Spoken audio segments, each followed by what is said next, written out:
जय हिंद दोस्तों, स्वागत है आपका आपके अपने परिवार एग्जाम विद जीके में। तो दोस्तों, इस चैनल पर आज से हम यूपीएससी 2021 में प्रीवियस ईयर में जो मैथमेटिक्स से सवाल पूछे गए थे उनको यहाँ पर चैप्टर वाइज सोल्व करने वाले हैं। तो आज के इस पहले वीडियो में हमने जो सबसे पहला चैप्टर लिया है वो लिया है नंबर सिस्टम का। नंबर सिस्टम से यहाँ पर 54 शिफ्टों में बहुत सारे प्रश्न यहाँ पर पूछे गए थे।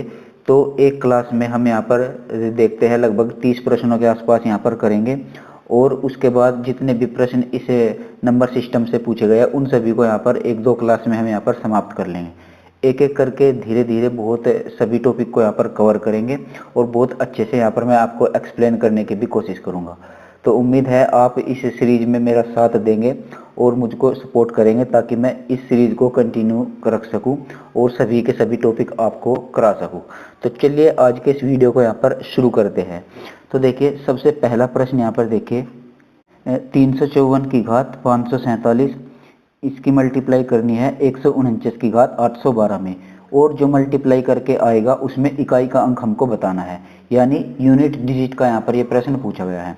तो देखिए, इकाई का अंक ज्ञात करने के लिए आपको एक यूनिवर्सल फॉर्मूला पता होगा, यानी जो भी आपको पावर दी गई होती है उसको 4 से भाग देना होता है और 4 से भाग देने के बाद जो भी शेषफल बचता है उस शेषफल को हम दी गई संख्या के इकाई के अंक पर चढ़ा देते हैं और फिर उसके बाद कैलकुलेशन करके जो भी हमारा इकाई का अंक आता है उसका जवाब दे देते हैं। चलिए कैसे इसको मैं आपको बता देता हूँ। तो देखिए, 354 में से हमको क्या लेना है, सबसे पहले बस इसका इकाई का ही अंक लेंगे क्योंकि हम यहाँ पर इकाई का अंक ज्ञात कर रहे हैं। तो मैं यहाँ पर इधर साइड में लिख लेता हूँ, इसका इकाई का अंक कितना है, 4 है, ठीक है। और यहाँ पर देखिए 547 इसकी पावर चढ़ी हुई है। अब इस 547 को हम 4 से भाग देंगे और यहाँ पर शेषफल निकाल लेंगे। तो जब किसी संख्या को 4 से भाग दिया जाता है तो उसके अंतिम 2 अंकों को ही 4 से भाग दे लेते हैं। तो यहाँ पर 47 को जब 4 से भाग देंगे तो शेषफल कितना बचेगा, शेषफल हमारा 3 बच जाएगा, यानी 4 की पावर यहाँ पर 3 हो जाएगा, ठीक है। ये 354 की पावर 3 हो जाएगा, इसलिए हम इसको लिखेंगे यहाँ पर 4 की पावर 3, क्योंकि हमको सिर्फ इकाई का अंक ही निकालना है। उसके बाद हम ये गुणा का निशान लगा देंगे। इस साइड वाला हमारा ये सोल्व हो चुका है। अब देखते हैं 149। अब देखिए 149 है ना, इसमें हमको सिर्फ इसका इकाई का अंक ही लेना है। तो इसका इकाई का अंक क्या है, 9। इसको यहाँ पर लिख लेते हैं और यहाँ पर जो पावर दी गई है इसको 4 से भाग दे लीजिए। 4 से भाग देंगे इसको 12 को, तो 12 पूरा से डिवाइड हो जाएगा। जब 12 पूरी तरीके से विभाजित हो जाएगा तो शेषफल कितना बचेगा, 0 बचेगा। और जब भी शेषफल 0 बचता है ना पावर में, तो हम वहाँ पर शेषफल 0 नहीं लिखते, उसके स्थान पर हम 4 रिमाइंडर लिख लेते हैं, क्योंकि 4 के बाद इसकी साइक्लिसिटी बनती जाती है। तो इसको हम यहाँ पर 9 की पावर अब कितनी लिखेंगे, 4 लिखेंगे, ठीक है। अब ये बन गया हमारा सवाल। अब इसको हमको हल करना है। आप चाहे तो इसको ऐसे भी कर सकते हैं, 4 गुणे 4 गुणे 4, क्योंकि 4 की पावर 3 है यहाँ पर। और आप इसको चाहे तो ऐसे ही 9 गुना 9 गुना 9 गुना 9, इसको ऐसे कैलकुलेट करके इसका यूनिट डिजिट निकाल सकते हैं। लेकिन आपको ऐसे नहीं करना है, आप यूपीएससी की तैयारी कर रहे हैं, थोड़ी सी स्मार्ट अप्रोच आपको रखनी होगी।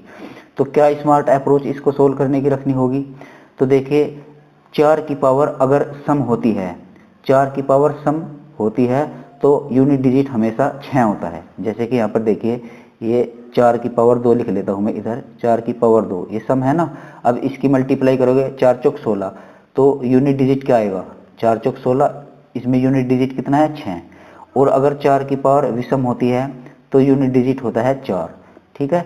तो बस आपको यही ध्यान रखना है, अगर 4 की पावर सम है तो यूनिट डिजिट आपका 6 आएगा, और 4 की पावर अगर विषम है तो आपका इकाई का अंक हमेशा 4 आएगा। तो इसलिए यहाँ पर इसको सोल्व करने पर 4 की पावर 3 का इकाई का अंक क्या आएगा, 4 आएगा, ठीक है।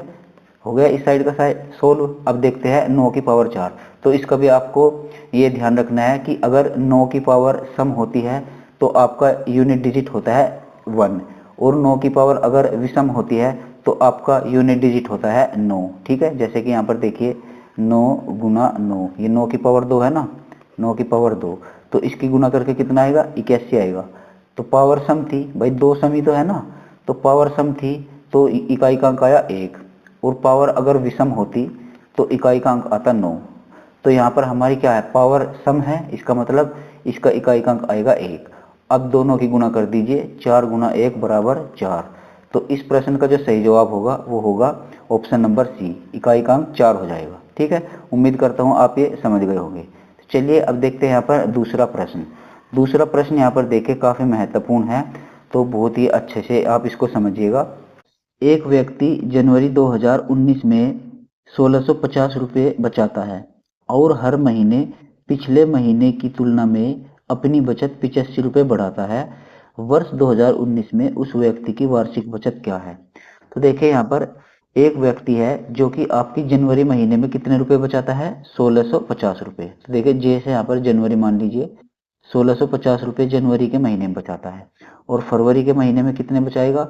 पिछले महीने के मुकाबले 85 रुपये बढ़ाता है, यानी हर महीने वो 85 रुपये अपने बढ़ाता जाता है। तो पूरे एक वर्ष की यहाँ पर इसने बचत पूछी है, तो एक वर्ष में कुल कितने महीने होते हैं? 12 महीने होते हैं, यानी हमको 12 महीनों की यहाँ पर बचत निकालनी है। और कैसे निकालनी है? हर महीने अपने पिछले वाले महीने से 85 रुपये बढ़ जाते हैं। तो जब जनवरी माह में ये 1650 रुपये बचाता है, तो फरवरी में कितने कितने रुपए बचाएगा? 1650। मैं यहाँ पर लिख देता हूँ, 1650 में 85 ऐड करेंगे, तब जाकर हमारे फरवरी माह के टोटल बचत निकलेगी। तो कितनी हो जाएगी? 5 8 और 5 13 और एक ये 7, ये होगा 1735। ठीक है, तो जनवरी में यहाँ पर 1650, फरवरी में 1735, और ऐसे ही करते करते 85 बढ़ाते बढ़ाते टोटल दिसंबर तक आ जाएगा। तो दिसंबर माह की बचत कितनी हो जाएगी? 85 बढ़ाते। तो किस तरीके से दिसंबर माह की यहाँ पर हम बचत निकालेंगे? तो आपने गौर किया होगा कि जनवरी माह में जो बचत थी वो थी 1650 रुपये। इसमें कोई 85 रुपये की बढ़ोतरी नहीं हुई। बढ़ोतरी जो हुई है वो आपकी फरवरी माह से शुरू हुई है। तो यानी फरवरी माह से जब बढ़ोतरी शुरू होगी 85 रुपए की, टोटल दिसंबर तक बढ़ेगी। तो टोटल दिसंबर तक कितने महीने हो जाएंगे भाई? फरवरी से लेकर दिसंबर तक टोटल 11 महीने हो जाएंगे। यानी 85 रुपए जो आपका बढ़ा है वो 11 महीनों तक बढ़ा है। तो क्यों ना हम यहाँ पर दिसंबर की टोटल बचत निकालेंगे। कैसे निकालेंगे? 11 की गुना, इसका मैं यहाँ पर कलर बदल लेता हूँ, 11 की गुना आप किस में करेंगे? 85 में करेंगे, क्योंकि 85 रुपये 11 बार बढ़े हैं 11 महीनों तक। तो 11 की गुना जब 85 में करेंगे तो कितना आ जाएगा आपका? 935 आ जाएगा। ठीक है, 935 आ जाएगा 11 में 85 की गुना करने पर। और जनवरी माह में कितनी बचत थी इसकी? 1650। यानी दिसंबर की जो बचत निकल कर आएगी वो 1650 प्लस में 935, इन दोनों का योग ही यहाँ पर जनवरी माह की बचत आएगी। तो इसको हम देख ले, 1650 और इसमें ऐड कर देते हैं तो कितने हो जाएगा? 5 और 5 और 3 8, 5 और 3 8, 9 और 1 10 और 5 15, और 1 और 1 2। तो 2585 रुपये आपकी जो बचत निकल कर आई है वो दिसंबर माह की आई है। अब देखिए ये एक समांतर श्रेणी बन गई है। कैसे बन गई है? आइए इसको देखते हैं। जनवरी माह में कितने रुपए बचाता था? 1650। फिर इसमें 85 रुपये बढ़ गए तो हो गए 1735। फिर 85 रुपये बढ़े होंगे, फिर कुछ और अमाउंट हुआ होगा। तो हर महीने 85 रुपये बढ़ते हैं, यानी इस समांतर श्रेणी में 85 रुपये का सार्वंतर है। ठीक है, अंतर कितने का है? 85 रुपये का। अब ये एक समांतर श्रेणी बन गई है तो इसका हमको योग निकालना है। तो समांतर श्रेणी का योग निकालने का एक फॉर्मूला होता है, आप उसको लिख लीजिए। मैं यहाँ पर लिख देता हूँ साइड में, n/2, यहाँ पर हो जाएगा 2a प्लस n-1, कोष्टक बंद कीजिए, गुणा में d। ठीक है, n-1 इंटू डी इसको बोला जाता है। अब देखिए n का मतलब क्या होता है? यहाँ पर n का मतलब होता है टोटल संख्या।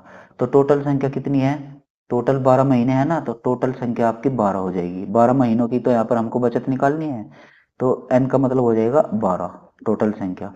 इसको यहाँ पर 2 से भाग दे रखा है फॉर्मूले के अकॉर्डिंग, तो 2 से हमने इसको भाग दे दिया। अब कोष्टक लगाइए, 2 लिखिए यहाँ पर, और a के स्थान पर क्या लिखेंगे? देखिए a है, जो फॉर्मूले में a दिया गया है ना, a का मतलब होता है पहला पद। तो पहला पद क्या है? जनवरी में कितनी बचाता था? 1650 रुपये। तो a की जगह हम यहाँ पर 1650 लिख देंगे। ठीक है, a का मतलब होता है पहला पद। अब यहाँ पर प्लस लगाएंगे क्योंकि यहाँ पर फॉर्मूले में प्लस है। अब देखिए n कितना है यहाँ पर? 12। मैंने अभी आपको बताया n होती है टोटल संख्या, n-1 कोष्टक बंद कर दिया, इंटू डी। डी क्या होता है? समांतर श्रेणी में दिया गया जो अंतर होता है ना, जो पद दिए गए होते हैं उनके बीच के अंतर को यहाँ पर सार्वंतर कहा जाता है। तो इनके बीच में कितने का अंतर है भाई, 85 रुपए की तो बढ़ोतरी हो रही है हर महीने, तो यानी सार्वंतर आपका 85 रुपए हो जाएगा। ठीक है, अब आपको इसको सोल्व कर लेना है और आप अपनी इसका जवाब ले लेना है। तो देखिए कैसे सोल्व करेंगे, 2 से इसको भाग देंगे, कितना बच जाएगा, 2 से जब इसको भाग देंगे तो यहाँ पर 6 हो जाएगा। उसके बाद 2 की गुना 1650 में करेंगे तो कितना हो जाएगा, 16 दूनी 32, 50 दूनी 100 यानी कि 3300, ये हो जाएगा 3300। प्लस 12 में से 1 जाएगा, कितना बचेगा, 11, 11 बचेगा ना, तो 11 गुना 85। ठीक है, हो गया। अब इसकी फिर से यहाँ पर गुना करेंगे, 11 पंजे 55 और 11 अठे 88, 89, 90, 91, 92, 93, ये हो जाएगा 935। ठीक है, अब यहाँ पर प्लस 3300, 3300 कोष्टक बंद कीजिए, इधर है 6। अब इसको यहाँ पर जोड़ लीजिए, कितना आएगा इसका योग, यहाँ पर आएगा इसका 5 और 3, 9 और 3 12, 12 का 2 का हासिल 1, 3 और 1 4, ये हो गया इन दोनों का योग 3300 का और 935 का। अब इसकी गुणा यहाँ पर इस 6 में कर देंगे, ये बचा हुआ है। अब इन दोनों की गुणा कर कर हम इसको यहाँ पर लिखेंगे, तो देखते हैं यहाँ पर कितना जवाब आता है। 6 पंजे 30 और 6 18 और 3 21, 6 दूनी 12, 13 14 और 6 चौक 24 और 1 25, ये हो गया हमारा फाइनल आंसर। 25,410 रुपये पूरे साल में वो बचा लेगा। तो 25,410 रुपये कहीं पर है, 25,210, 25,410, ऑप्शन नंबर डी प्रश्न का बिल्कुल सही जवाब हो जाएगा। तो देखिए आप इसको एक बार फिर से देखेगा तो आपकी समझ में आ जाएगा। यहाँ पर देखिए इसने पूरे वर्ष की हमसे यहाँ पर बचत पूछी है। तो पहले महीने में वो 1650 रुपये बचाता था, फिर हर महीने 85 रुपये बढ़ाता है पिछले महीने के मुकाबले, यानी 1650 रुपये तो बचाता ही था, साथ में 85 रुपये हर महीने एक्स्ट्रा बचाता था। तो इस तरीके से ये एक सामांतर श्रेणी बन जाती है जिसमें 85 का अंतर होता है। और दिसंबर महीने की हमको यहाँ पर बचत निकालनी है ना, तो टोटल 11 महीनों तक 85 रुपये बढ़े हैं, तो 11 की गुणा यहाँ पर 85 में करेंगे तो 935 आ जाएगा। उस 935 को हमको 1650 में जोड़कर दिसंबर माह की बचत यहाँ पर निकाल लेनी है। ये इस तरीके से आपकी समांतर श्रेणी बन जाएगी। और समांतर श्रेणी का योग निकालने के लिए ये फॉर्मूला होता है, आप इसको नोट डाउन कर लीजिएगा, n/2 2a + n-1 into D. ठीक है, तो उम्मीद करता हूँ ये प्रश्न आपकी समझ में आ गया होगा। तो चलिए अब देखते हैं यहाँ पर अगला प्रश्न। अगला प्रश्न है यहाँ पर, वह संख्या ज्ञात करें जिसे 124 से गुणा करने पर इसमें 2583 रुपये की वृद्धि होती है। तो देखिए वह संख्या, इसको कैसे ज्ञात करेंगे, वह संख्या मान लीजिए आप x है, x को 124 से गुणा करते हैं, 124, तो x को 124 से गुणा करने पर, यानी उस संख्या को 124 से गुणा करने पर इसमें कितने की वृद्धि होगी, किसमें होगी वृद्धि, उसी संख्या में होगी।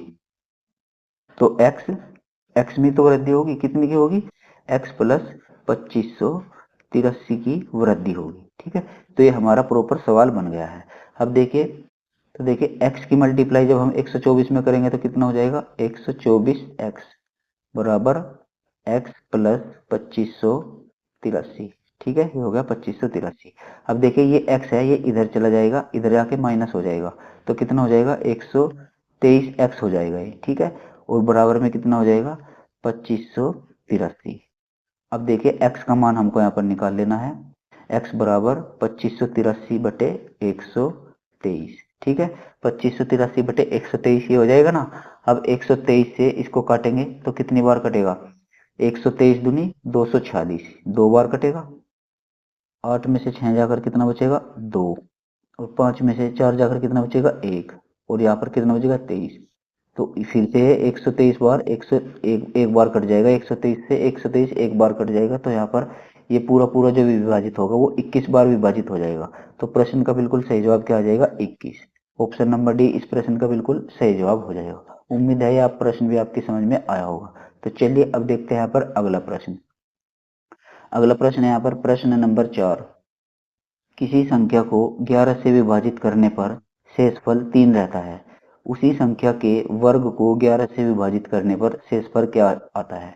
तो देखिए जब भी आपसे इस तरीके के प्रश्न पूछे जाते हैं तो आपको जो शेषफल दिया होता है ना, उसी को संख्या मान लेना होता है। तो यानी जिस संख्या को भाग दिया जाता है वो संख्या आप 3 को ही मान लीजिए। तो अब यहाँ पर क्या कहा गया है भाई, किसी संख्या को 11 से विभाजित करने पर शेषफल 3 रहता है, तो हमने वो संख्या 3 मान ली। अब क्या करना है, उसी संख्या के वर्ग को 11 से विभाजित करना है। तो जब उसी संख्या के वर्ग को 11 से विभाजित करना है, तो हमने तो वह संख्या क्या मानी है 3, तो क्यों ना हम 3 का ही वर्ग कर दे, तो उस संख्या का वर्ग भी हो जाएगा। तो 3 के वर्ग को अब हमको फिर से 11 से विभाजित करना है, तो शेषफल बताना है। तो 3 का वर्ग होता है 9, और यहाँ पर इसको 11 से विभाजित करेंगे। तो जब आपका अंश जो होता है वो हर से छोटा होता है, तो आपका अंश ही यहाँ पर शेषफल हो जाता है। तो प्रश्न का सही जवाब क्या हो जाएगा, ऑप्शन नंबर सी 9 इस प्रश्न का बिल्कुल सही जवाब है। आइए अगला प्रश्न यहाँ पर देखते हैं। प्रश्न नंबर 5, निम्नलिखित विकल्पों में से कौन सी संख्या 11 से विभाज्य है। तो देखिए 11 से विभाज्य है, तो 11 से विभाजित करने का मैं नियम आपको बता देता हूं। तो देखिए इसका नियम समझने के लिए हम यहाँ पर ऑप्शन नंबर सी उठा लेते हैं। तो जो भी आपको संख्या दी गई होती है उसके अल्टरनेटिव नंबरों को यहाँ पर हमको जोड़ना होता है, और अल्टरनेटिव नंबरों को जोड़ने पर या तो उनका अंतर 0 होना चाहिए या फिर उनका अंतर 11 का मल्टीपल होना चाहिए, तो वो संख्या पूरी तरीके से 11 से विभाजित हो जाती है। अब ये जो मैंने आपको लेक्चर दिया है इसको मैं अगर आपको प्रैक्टिकल तरीके से करके दिखाता हूँ कि मैं आखिर कहना क्या चाह रहा हूँ। तो देखिए ऑप्शन नंबर सी पर क्या संख्या लिखी गई है, 2, 2 और फिर अल्टरनेटिव यानी 1 छोड़कर 9, फिर 9 छोड़ देंगे 0 पर आएंगे, और फिर 0 4 छोड़ देंगे 8 पर आएंगे। तो इस तरीके से हमको सीरीज बनानी है, ठीक है। तो कितना हो जाएगा ये, 2 प्लस 9 प्लस 0 प्लस 8, ठीक है, हो गया ये बराबर। अब देखिए दूसरी सीरीज बनाते हैं इसकी, 6 प्लस 9 प्लस 4, तो ये हो जाएगी 6 प्लस 9 प्लस 4, ठीक है। अब देखिए इनको आपस में जोड़िए, 9 और 2 11 और 8 19, ये तो हो जाएगा इनका योग 19 बराबर इनका कितना हो जाएगा, 6 4 10 और 9 19, इनका भी योग 19 आ गया। तो देखिए दोनों सीरीज जो अल्टरनेटिव हमने जोड़ी थी उन दोनों सीरीज का अंतर कितने का है भाई, 19 में और 19 में कितने का अंतर है, 0 का अंतर है। या तो अंतर 0 का होता, या फिर अंतर ऐसा होता ये तो 11 होता, या फिर 11 का कोई मल्टीपल होता, तो वो संख्या पूरी तरीके से 11 से विभाजित हो जाती है। तो अब यहाँ पर देखिए इन दोनों का अंतर कितना है, जो अल्टरनेटिव सीरीज के अंकों का योग है ना, इधर भी 19 है, और अल्टरनेटिव सीरीज के अंकों का योग इधर भी 19 है। तो जब दोनों तरफ अंकों का योग 19 19 है तो इनका अंतर क्या हो जाएगा, 0 हो जाएगा। और जब अंतर 0 हो जाता है तो वो संख्या अपने आप में 11 से विभाजित हो जाती है। तो इस प्रश्न का सही जवाब ऑप्शन नंबर सी हो जाएगा। आपका समय बचाने के लिए मैंने जानबूझकर ही ये ऑप्शन यहाँ पर उठाया है। तो चलिए अगला प्रश्न यहाँ पर देखते हैं। प्रश्न नंबर 6, यदि n5921 ये एक संख्या दी गई है, ये 11 से विभाज्य है, तो सबसे छोटी प्राकृतिक संख्या n का मान क्या होगा। यानी तो हमसे यहाँ पर n का मान पूछा गया है और ये सबसे छोटी प्राकृतिक संख्या इसने यहाँ पर पूछी है। तो देखिए 11 का नियम फिर से यहाँ पर पूछ लिया है, लेकिन थोड़ा सा घुमाकर पूछ लिया गया है। तो हम इसकी यहाँ पर अल्टरनेटिव सीरीज बनाएंगे। तो देखिए n एक छोड़ेंगे 9, फिर एक छोड़ेंगे 1, तो यहाँ पर n प्लस 9 प्लस 1, ठीक है बराबर। फिर दूसरी अल्टरनेटिव सीरीज क्या बनेगी, 5 और 2, तो यहाँ पर हो जाएगा 5 प्लस 2, तो 5 प्लस 2 कितना हो जाएगा 7, ठीक है। और यहाँ पर कितना हो जाएगा 9 और 1 10, यानी कि हो जाएगा n प्लस 10। अब देखिए हमको इन दोनों का अंतर या तो 0 करना है, यानी कि या तो बराबर करना है बिल्कुल, या फिर इनका अंतर हमको ऐसा करना है जो 11 का मल्टीपल हो या फिर 11 ही हो। तो अब इसको हम कैसे कर सकते हैं, अब इसको हमको अपने दिमाग में सोचना पड़ेगा कि हम इसको इसको 7 बना सकते हैं। भाई 10 में अगर कुछ जोड़े तो क्या 7 बन पाएगा, तो ये 7 तो बन नहीं पाएगा, तो इसके तो ये बराबर हो नहीं पाएगा।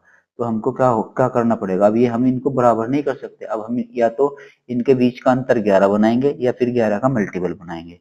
तो ऐसी कौन सी संख्या है जिसमें से 7 घटाकर 11 बचेगा, आप अपने दिमाग में सोचिएगा। भाई अगर यहाँ पर कोई ऐसी संख्या बना ली जाए, इन दोनों को जोड़कर कोई ऐसी संख्या बना ली जाए जिनसे जिनमें से 7 घटाकर 11 बच जाए या फिर 11 का मल्टीपल बच जाए। तो ऐसी संख्या आप सोचेंगे तो आप बोलेंगे कि ऐसी संख्या तो भाई 18 है। अगर 18 में से 7 चला जाएगा ना तो अंतर हमारा 11 बच जाएगा। तो हम इसको 18 कैसे बना सकते हैं? तो 10 तो ये हमारे पास ऑलरेडी है, तो 10 में अगर हम 8 जोड़ दें तो ये संख्या 18 बन जाएगी। तो क्यों ना हम n का मान यहाँ पर 8 रख ले। n का मान हमने 8 रख दिया और 10 ये ऑलरेडी है तो ये हो जाएगा 18। अब देखिए इधर हो गया 7, तो इन इन दोनों का अंतर या तो 0 होना चाहिए या 11 होना चाहिए, 11 का मल्टीपल होना चाहिए। तो 18 में से 7 जाकर कितना होता है? 11 बचता है। तो इसका मतलब ये पूरी संख्या अब हमारी 11 से विभाजित हो जाएगी। तो यानी n का मान हमें 8 रखने पर ये कंडीशन हमने फुलफिल की है। तो 8 हम इसकी जगह रख देंगे ना n की जगह, तो ये संख्या पूरी तरीके से 11 से विभाजित हो जाएगी। तो प्रश्न का सही जवाब क्या हो जाएगा? ऑप्शन नंबर डी हो जाएगा, 8। ठीक है। तो देखिए अगला प्रश्न यहाँ पर प्रश्न नंबर 7, 23 की घात 32 को 529 से विभाजित करने पर शेषफल क्या आएगा? तो देखिए 23 की घात 32, इसको हम पहले इधर लिख लेते हैं। 23 की घात 32, इसको हमको भाग देनी है 529 से। ठीक है, 529 से भाग देकर हमको इसको यहाँ पर शेषफल ज्ञात करना है। अब देखिए अगर आपको वर्ग याद होंगे तो आप इसको बहुत जल्दी सोल्व कर लेंगे। तो देखिए 23 का वर्ग क्या होता है? 23 का वर्ग होता है अपने आप में 529। तो हम इसको ऐसे लिख सकते हैं, 23 23 का वर्ग और ऊपर यहाँ पर इसको कर देंगे 2 से भाग दे देंगे, 32 हो जाएगा यानी 16। ठीक है, उसका आधा ही तो हो जाएगा। भाई देखिए ये जो 16 है और 2 है, इन दोनों के आपस में गुना करके 32 बनता है ना। तो हमने इस 23 के ऊपर 2 घात चढ़ा दी और बाद में इसके 16 लिख दिया। तो ये भी इस तरीके से भी आप इसको लिख सकते हैं। अब इसको भाग दे दीजिए 529 से। ठीक है, दे दी भाग। अब देखिए 23 का वर्ग कितना होता है? 529 होता है। तो 529 को 529 से ही भाग देनी है। ठीक है, और इसके ऊपर कितनी पावर है? 16। जब 529 को 529 से भाग करेंगे तो रिमाइंडर कितना बच जाएगा? 0 बच जाएगा। ठीक है, और जब 0 बच जाएगा तो प्रश्न का सही जवाब भी यहाँ पर 0 ही हो जाएगा। तो इस प्रश्न का बिल्कुल सही जवाब क्या हो जाएगा? Option number C. तो चलिए अब अगला प्रश्न यहाँ पर देखते हैं, प्रश्न नंबर 8। एक संख्या को 645 से विभाजित करने पर 40 शेषफल रहता है। इसी संख्या को 43 से विभाजित करने पर शेषफल क्या होगा? तो देखिए ठीक ऐसा ही प्रश्न आ गया जैसा मैंने अभी आपसे पीछे करा था, और मैंने आपको बताया था कि यहाँ पर शेषफल को यहाँ पर संख्या मान ली जाती है। तो देखिए जब एक संख्या को 645 से विभाजित किया जाता है तो 40 शेषफल रहता है। अब इस 40 को ही हम संख्या मान लेते हैं, यानी अब ये संख्या हो गई हमारी 40। अब इस संख्या को हमको 43 से भाग देना है। तो जब 43 से भाग देंगे तो हमारा शेषफल क्या बचेगा? 40 ही हमारा शेषफल रह जाएगा। क्योंकि अगर अंश हर से छोटा होता है तो वो अपने आप में शेषफल होता है, क्योंकि इसको हम यहाँ पर भाग ही नहीं कर सकते। तो इस प्रश्न का सही जवाब हो जाएगा ऑप्शन नंबर बी। अगला प्रश्न है यहाँ पर प्रश्न नंबर 9। 2 अंकों का योगफल 12 है, उनके व्युत्क्रम का योगफल 4/9 है। इन अंकों में बड़ा अंक ज्ञात कीजिए। अब देखिए 2 अंकों का योगफल, तो वे 2 अंक हम यहाँ पर x और y मान लेते हैं। तो देखिए x plus y, x plus y ये 2 अंक हो गए, इनका योग कितना है? 12। और उनके व्युत्क्रम का योगफल, यानी इन अंकों के व्युत्क्रम का योगफल पूछा है। तो x का व्युत्क्रम क्या हो जाएगा? व्युत्क्रम का मतलब होता है उल्टा। तो 1/x हो जाएगा, प्लस y का व्युत्क्रम क्या हो जाएगा? 1/y हो जाएगा। ठीक है, इनके व्युत्क्रम का योगफल कितना दिया है? 4/9 दिया है। ठीक है, 4/9। अब इसको सोल्व करेंगे हम यहाँ पर 1/x और 1/y को आपस में जोड़ेंगे तो हमारा क्या बन जाएगा? उन दोनों का नीचे का एलसीएम लेंगे ना हम, तो नीचे एलसीएम में क्या आएगा? x और y। ठीक है, और ऊपर योग करेंगे तो x से x कट जाएगा, ऊपर आ जाएगा y, प्लस y से y कट जाएगा, ऊपर आ जाएगा x। ठीक है, तो ये एलसीएम लेकर आप जोड़ना जानते होंगे भिन्नों को, तो आप इसको कर लेंगे। तो x प्लस वाई और बटे में आ जाएगा एक्स वाई। अब ये हो जाता है 4/9। ठीक है, इस पूरे को प्रॉपर सोल्व करके ये आया है।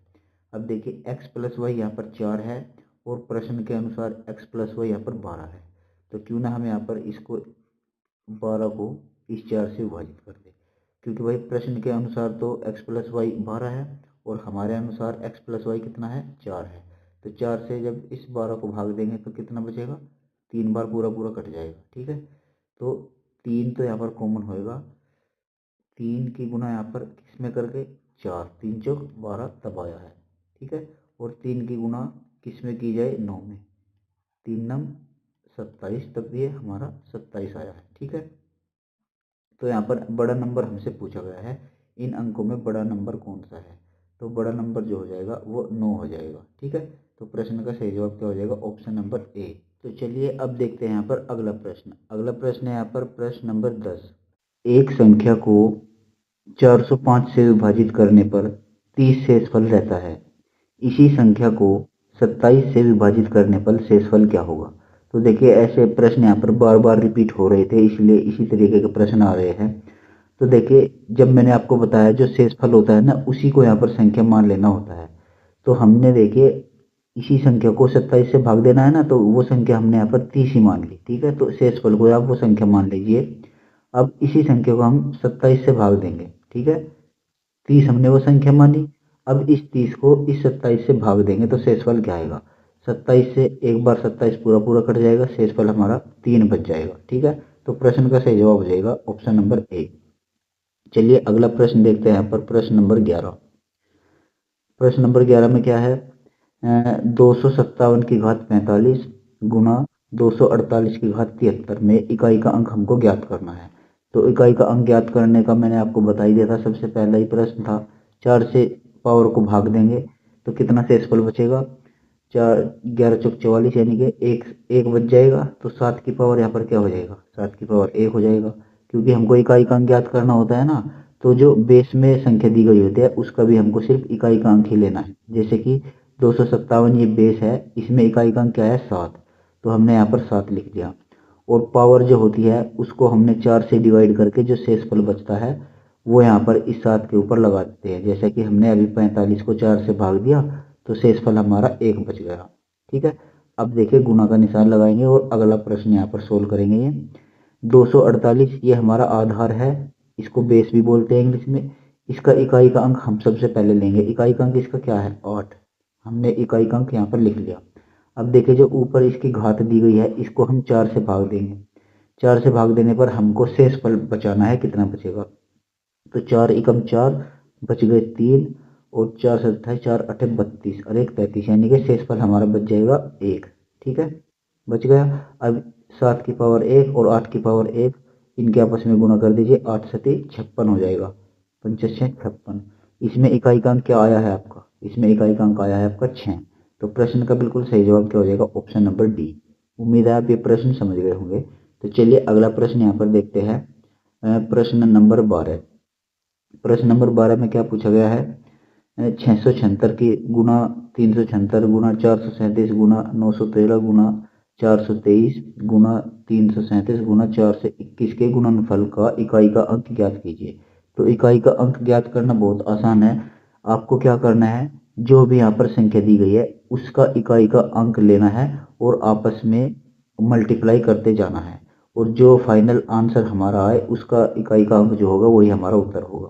कैसे, यहाँ पर देखिए, जैसे कि 6 की गुना यहाँ पर 6 में करेंगे।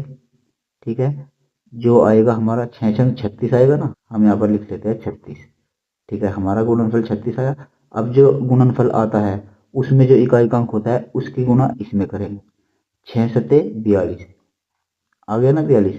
अब ये जो 42 आया है इसमें 2 है इकाई का अंक, इस 2 की गुना इस 3 में कर देंगे, 2 तिया 6 आ जाएगा। ठीक है, अब इस 6 की गुना इसके इकाई के अंक में करेंगे, अगली संख्या जो आई है, अगली संख्या का इकाई का अंक क्या है 3, तो 6 तिया 18 हो जाएगा। ठीक है, अब इस 18 में इकाई का अंक 8 है और यहाँ पर अगली संख्या का इकाई का अंक ये 7 है, तो 8 की और 7 की गुना करेंगे, 8 गुना 7 कितना आएगा 56 आएगा। 56 में इकाई का अंक 6 है और यहाँ पर एक संख्या और बच गई हमारी, इसमें 421 में इकाई का अंक क्या है 1, तो यानी कि इस 6 का और इस 1 का आपस में गुणा करेंगे, 6 एकम 6। ठीक है, आगे तो कोई संख्या नहीं बची, तो हमारा फाइनल आंसर क्या आ गया है 6, तो इकाई का अंक भी यही हो जाएगा। ठीक है, बस आपको यही ध्यान रखना है, जो भी यहाँ पर संख्या दी गई होती है और गुणनफल में पूछा जाता है तो हमको इकाई के अंक में जो संख्या दी गई है उनके आपस में गुणा करनी होती है। जैसे कि हमने यहाँ पर इकाई के अंक की इकाई के अंक के साथ गुना की, जो भी हमारा उत्तर आता है उसका इकाई का अंक लेना है और अगली संख्या जो आती है उसका इकाई का अंक लेना है, और ऐसे ही गुना करते जाना होता है। तो उम्मीद है ये प्रश्न भी आप समझ गए होंगे। तो चलिए अगला प्रश्न यहाँ पर देखते हैं। प्रश्न नंबर 13। प्रश्न नंबर 13 काफी महत्वपूर्ण है, बहुत ध्यान दीजिएगा। हो सकता है आपने ये प्रश्न अब तक कहीं देखा ना हो। अगर आपने यूपीएसआई का 2021 में एग्जाम दिया होगा तो आपकी किसी न किसी शिफ्ट में यह प्रश्न आपको मिला ही होगा। तो देखिए, इसको सोल्व करने का मैं आपको बहुत आसान तरीका बताऊंगा। पहले आप इसको पढ़ लीजिए। 45 फैक्टोरियल। फैक्टोरियल का मतलब क्या होता है मैं भी आपको बताऊंगा। 45 फैक्टोरियल को पूरी तरह से विभाजित करने वाले 2 की उच्चतम घात ज्ञात कीजिए। तो फैक्टोरियल का मतलब होता है, जैसे कि मैं यहाँ पर लिख देता हूँ 5 फैक्टोरियल। तो फैक्टोरियल का मतलब क्या होता है, गुना होती है बेसिकली। 5 गुना 4 गुना 3 गुना 2 गुना 1, ये होती है इसकी। जितना भी फैक्टोरियल दिया जाता है आपको, उसके यहाँ पर लगातार घटते क्रम में गुना कर दी जाती है। जैसे कि हमने यहाँ पर अभी की है 5 फैक्टोरियल की, 5 गुना 4 गुना 3 गुना 2 गुना 1। ठीक है। तो अब देखिए हमको इसमें क्या पूछा है कि 2 की उच्चतम घात यहाँ पर पूछी है, इसको विभाजित करने वाली। तो हम इसको कैसे सोल्व करेंगे, यहाँ पर देखिए मैं इधर लिख लेता हूँ 45। आपको ऐसे लिखना है 45, इसको भाग देना है 2 की घात 1 से। ठीक है, 2 की घात 1 से इसको भाग देंगे। फिर आपको क्या करना है, प्लस, फिर से हम आपको 45 लिखना है और फिर से आपको 2 की पावर 2 से इसको भाग देना है, प्लस 45। फिर से आपको 2 की पावर 3 से भाग देना है। ठीक है, इसकी पावर आपको बढ़ाती जानी है बस। 45, फिर आपको 2 की पावर 4 से भाग देना है। ठीक है, फिर प्लस करना है, फिर 45, फिर आपको 2 की घात 5 से भाग देना है। ठीक है, अब ये 2 की घात 1, 2 की घात 2, 2 की घात 3, 4, 5, ये इस तरीके से मैं क्यों लिख रहा हूँ, आइए इसको समझते हैं। तो देखिए 2 की पावर 1 क्या होता है, 2। तो जब आप इसको 2 से भाग देंगे तो आप इसको कितनी तरीके से, कितनी बार पूरा पूरा विभाजित कर देंगे। भाई 2 से 45 को जब पूरी पूरी तरीके से विभाजित करेंगे तो आप इसको 22 बार काट देंगे नहीं, तो 22 बार ये इससे पूरा पूरा विभाजित हो जाएगा। अब देखिए दूसरा है, यहाँ पर 2 की पावर 2 कितना होता है, 4 होता है। तो भाई 2 की पावर 2 कितना होता है, 4 ही तो होता है ना।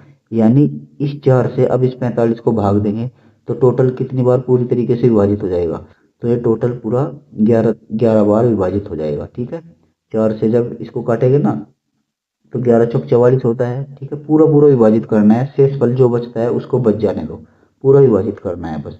ठीक है, आगे प्लस लगाइए। 2 की पावर 3 कितना होता है, 2 की पावर 3 होता है आपका 8। भाई आपस में इसकी मल्टीप्लाई करोगे ना, 2 गुना 2 गुना 2, तो 2 दूनी 4 दूनी 8 ही तो होता है 2 की पावर 3। तो 2 का घन जो होता है वो आपका 8 होता है। अब 8 से 45 को जब हम भाग करेंगे तो पूरा पूरा कितने बार विभाजित हो जाएगा, तो 8 पंजे 40। तो 8 पंजे 40, यानी कि ये पूरा पूरा कितनी बार विभाजित होगा, 5 बार विभाजित हो जाएगा। ठीक है, फिर प्लस लगाएंगे। फिर 2 की पावर 4, 2 की पावर 4 कितना होता है, 2 दूनी 4 दूनी 8 दूनी 16, 16 होता है ना। तो 16 से जब 45 को विभाजित करेंगे तो पूरा कितनी बार विभाजित होगा, तो 16 एकम 16, 16 दूनी 32, 16 तिया 48 करेंगे तो 45 से ज़्यादा हो जाएगा, तो 16 दूनी 32, यानी 2 बार पूरी पूरी तरीके से विभाजित हो जाएगा 16 से 45। तो इसको हम 2 लिख लेंगे। ठीक है, अब देखिए 2 की पावर 5 कितना होता है, 2 की पावर 5 होता है आपका 32। अब 32 से जब 45 को विभाजित करेंगे तो पूरा पूरा कितनी बार विभाजित होगा, तो 1 बार विभाजित हो जाएगा। ठीक है, तो ये आपकी 2 की उच्चतम घात से ये पूरा फैक्टोरियल विभाजित हो जाता है। अब आपको क्या करना है, ये जितने भी यहाँ पर भागफल आए हैं इनको आपस में जोड़ देना है। तो देखिए 11 दूनी 22, 11 तिया 33, 33 तो यहाँ हो गए, 33 और 5 38, 38 और 2 40 और 1 41, यानी टोटल 41। इस प्रश्न का बिल्कुल सही जवाब ये हो जाएगा। यानी 45 फैक्टोरियल को पूरी तरह से विभाजित करने वाली 2 की उच्चतम घात जो होगी वो टोटल 41 होगी। ठीक है, तो इस तरीके से आप इस प्रश्न को हल कर सकते हैं। आगे और भी प्रश्न इस तरीके के आएंगे, वहां पर आपके और अच्छे से क्लियर हो जाएगा। अगर कोई भी डाउट बचता है तो आप दोबारा से वीडियो को पॉज करके इसको पीछे करके देखिए, आपकी समझ में पक्का आएगा। तो चलिए अब देखते हैं यहाँ पर अगला प्रश्न। अगला प्रश्न क्या है यहाँ पर, प्रश्न नंबर 14। 3 की उच्चतम घात ज्ञात करें जिससे 63 फैक्टोरियल को पूरी तरीके से विभाजित कर दिया जाए। तो देखिए आ गया ना इस तरीके का ही प्रश्न। अब यहाँ पर आप बहुत कोर से और बहुत अच्छे से समझिएगा तो आप इसको बहुत जल्दी ही सोल्व कर लेंगे। तो देखिए आपको क्या लिखना है, 63 फैक्टोरियल है ना, तो आपको 63 लिख लेना है। ठीक है, 63 को किससे भाग देंगे भाई, 63 को यहाँ पर जो भाग देंगे वो किससे देंगे, 3 की उच्चतम घात से देनी है। तो हमको 3 की निम्नतम घात से शुरू करनी है, 3 की घात 1 प्लस 63 को फिर हम 3 की घात 2 से देंगे। ठीक है, यानी नीचे जो हम 3 की घात 1 3 की घात 2 ये बना रहे हैं ना, ये हमें तब तक बनानी है, इतनी घात लेनी है ताकि जो 63 से बड़ी ना हो, या तो 63 के बराबर आ जाए या 63 से छोटी ही होनी चाहिए ये घात। ठीक है, तो जैसे कि अब देखिए 63 को भाग देंगे 3 की घात 3 से, तो 3 की घात 3 कितना होता है, 3 3 होती है 27। ठीक है, अब फिर से हम इसको भाग करेंगे 63, अब 3 की घात 4, तो 3 की घात 4 कितना होता है, 3 3 9 3 27 3 81। तो क्या हम 63 को 81 से भाग दे लेंगे भाई, 3 की घात 4 का मतलब 81 तो होता है, 3 की घात 4 का मतलब 81 होता है। तो क्या 63 को 81 से भाग देंगे, जी नहीं, ये वाला हमको यहाँ पर काउंट नहीं करना है। बस हमको यही ध्यान रखना है, हमको नीचे जो पावर बनानी होती है 3 की पावर 1 3 की पावर 2 3 की पावर 3 या 3 की पावर 4, हमको यहाँ पर पावर इस तरीके से बनानी है ताकि उन पावर को जब हम सोल्व करेंगे तो ऊपर जो हमारा अंश दिया गया होता है ना, वो इन पावर से बड़ा होना चाहिए। पावर यानी कि हर आपका छोटा होना चाहिए और अंश आपका बड़ा होना चाहिए। बस तब तक ही करना है। अगर आपका अंश छोटा होने लगे और हर बड़ा होने लगे तो आपको रुक जाना है। ठीक है, तो आपको इस कॉलम को यहाँ पर काट देना है। बस हमको सवाल इतना ही यहाँ पर सोल्व करना है। अब देखिए 3 की पावर 1 मतलब 3 होता है, तो 63 को जब 3 से भाग करेंगे तो कितना आएगा, तो 3 दूनी 6 2 बार और 3 कम 3 यानी कि 21 बार कट जाएगा। उसके बाद 3 की पावर 2 कितना होता है, 9 होता है, तो 9 से 63 को भाग देंगे तो पूरा पूरा कितनी बार विभाजित होगा, 9 सत्ते 63 7 बार विभाजित होगा प्लस। अब 3 की पावर 3 कितना होता है, 3 3 9 3 27 27 होता है, तो 27 से जब 63 को भाग देंगे तो पूरा पूरा कितनी बार विभाजित होगा, तो 27 दूनी 54 2 बार पूरा पूरा विभाजित हो जाएगा। अगर तीसरी बार पूरा विभाजित करेंगे तो ये संख्या ज़्यादा हो जाएगी। तो बस हमको यहीं तक इसको काउंट करना है और इसको सोल्व कर लेना है। तो 7 या 21 7 चौक 28 29 30 यानी कि इन तीनों का योग यहाँ पर कितना हो जाएगा, 30 हो जाएगा। तो 3 की उच्चतम घात जो है वो 63 को पूरी तरीके से विभाजित करेगी, वो हो जाएगी आपकी टोटल 30। ठीक है, तो 63 फैक्टोरियल को पूरी तरीके से विभाजित करने वाली 3 की उच्चतम घात जो है वो आपकी 30 है। तो प्रश्न का सही जवाब हो जाएगा ऑप्शन नंबर सी। तो चलिए अगला प्रश्न यहाँ पर देखते हैं, प्रश्न नंबर 15। प्रश्न नंबर 15 क्या कहता है, यदि n 2 3 4 7 2 4 इस संख्या को 11 से विभाजित किया जाता है तो सबसे छोटी प्राकृतिक संख्या n का मान ज्ञात कीजिए। तो देखिए यहाँ पर फिर से आपका 11 की विभाज्यता का नियम पूछ लेगा है। इसके ऊपर मैंने ऑलरेडी आपको 2-3 प्रश्न करा दिया है, आप इसको खुद से ट्राई कीजिएगा। ठीक है, स्क्रीनशॉट ले लीजिए या फिर मैं इसकी PDF भी दे दूंगा। तो चलिए अगला प्रश्न यहाँ पर देखते हैं। अगला प्रश्न यहाँ पर प्रश्न नंबर 16। तो प्रश्न नंबर 16 में यहाँ पर देखिए 9 की विभाज्यता का नियम पूछा है। तो देखिए 9 की विभाज्यता का नियम क्या कहता है, जो भी संख्या आपको दी गई होती है उसके अंकों को आपस में जोड़ लीजिए और जो योगफल आता है, अगर वो योगफल 9 से विभाजित हो जाता है तो पूरी संख्या यहाँ पर 9 से विभाजित हो जाएगी। तो देखिए इस पूरी संख्या को 9 से विभाजित करने पर शेषफल ज्ञात करना है। तो हमको क्या करना है, इसको हमको यहाँ पर इसका योगफल कर लेना है। तो 7 5 12 12 और 1 13 1 14 1 15 और 1 16 16 17 18 19 20। तो इस पूरी संख्या के अंकों का योग कितना हो जाएगा, 20 हो जाएगा। ठीक है, अब इसको हमको 9 से विभाजित करना है।